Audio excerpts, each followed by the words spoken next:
আমি চ্যালেঞ্জ করে বলছি, এই পোলাও যদি আপনি কাউকে রান্না করে খাওয়ান, সে কিন্তু আপনার কাছ থেকে রেসিপি ঠিকই চেয়ে নেবে। এখানে কোনো আর্টিফিশিয়াল কোনো ফ্লেভার ইউজ করা হয়নি, তারপরে পোলাও এত সুস্বাদু এবং এত ফ্লেভারফুল প্রতিটি দানায় দানায়, আর এত টেস্টি, এত ঝরঝরে যে এই পোলাওয়ে যদি মার্কস দেওয়া যায় তাহলে 100/100। এর জন্য প্রথমে আমি 5 কাপ পোলাওয়ের চাল নিয়ে নিয়েছি। চালটাকে জাস্ট একবার ধোবো, যেহেতু চিনি গুঁড়া চালে প্রচণ্ড ফ্লেভার থাকে, তাই একবার ধুয়ে প্রথমে ময়লাটা ফেলে নিব, তারপর এটাকে একটু পানিতে ভিজিয়ে রাখবো। ঠিক পানিটা কিন্তু 2 আঙ্গুল উপরে থাকবে চাল থেকে, এই পরিমাণ পানিতে আধ ঘন্টা ভিজিয়ে রাখবো।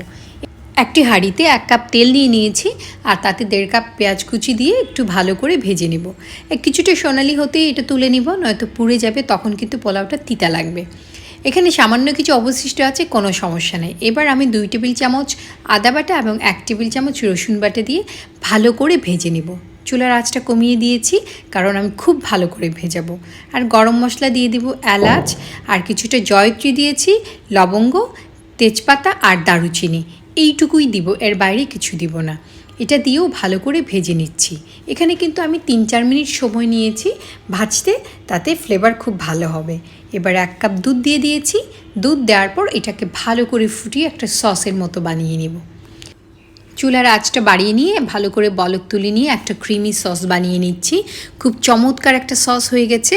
এইটা পোলাওয়ের ঘ্রাণকে অনেক বেশি বাড়িয়ে নেবে এবং কি টেস্টকেও। এবার আমি 8.5 কাপ পানি দিয়েছি, কারণ 1 কাপ দুধ দিয়েছি, টোটাল 5 কাপে 9.5 কাপ, এতটুকুই দিব, একটু কম না দিলে হবে না। এবার পানিটাকে ভালো করে বলক তুলে নেব, তারপর কিন্তু চাল দেব।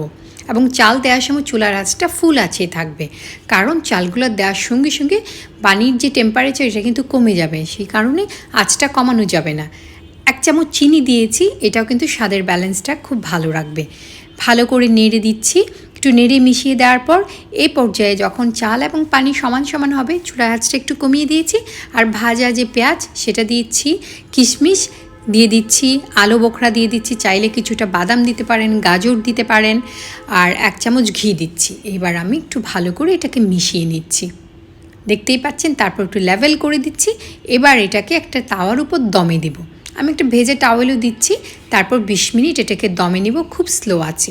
ভেজে টাওয়েল দিচ্ছি যাতে তলানিটায় লেগে না যায়, সফট থাকে, নয়তো পুড়ে যায়।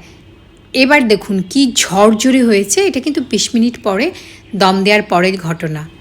একটা চালও কিন্তু শক্ত থাকেনি, এমনকি গলেও যায়নি।